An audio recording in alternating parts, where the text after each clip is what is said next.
Pero ang tanong, bakit nga ba magaling si Rick mag-Koreano?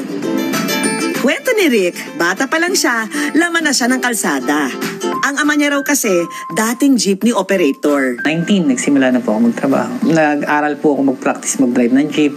Then, habang pumapasok ako, nag-sideline ako sa gabi, drive, tapos pasok sa umaga. Hanggang sa makapagpundar ng sariling jeep at namasada na para suportahan ng pamilya. Pero nang mamatay ang kanyang ama, dito na siya nagdesisyong mag-ibang bansa. Sa aming magkakapatid, talagang ako na lang yung nagsakripisyo. Dito na nga siya napadpad sa Korea, kung saan 6 na taon siyang nagtrabaho bilang factory worker. Medyo mahirap para sa isang kagaya ko na malayo sa pamilya. Naranasan ko yung umiiyak na kahit walang dahilan, namimiss ko nanay ko, mga kapatid ko. Talagang mahirap sa abroad. Naranasan ko pag winter time, kahit winter, hindi ka papasok. Talagang pipilit kang gumising kahit malamig na malamig.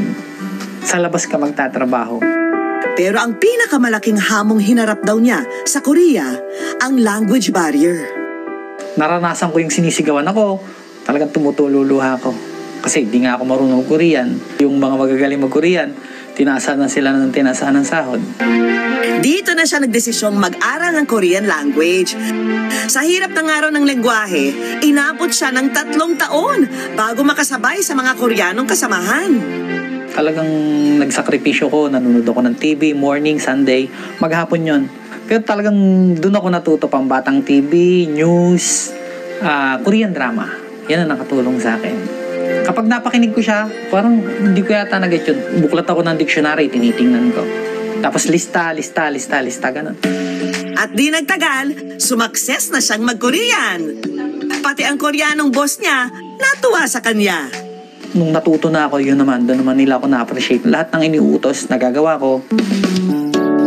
Pero natuto man mag-Korean, kinailangan niyang bumalik sa Pilipinas nang matapos na ang kontrata. Rick, bumalik din sa kanyang first love, ang pamamasada.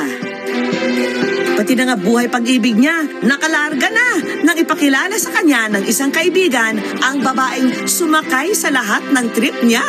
Ang kanilang pagkakaibigan, nauwi na nga sa kasalan. I couldn't be more thankful na siya yung naging husband ko and partner ko.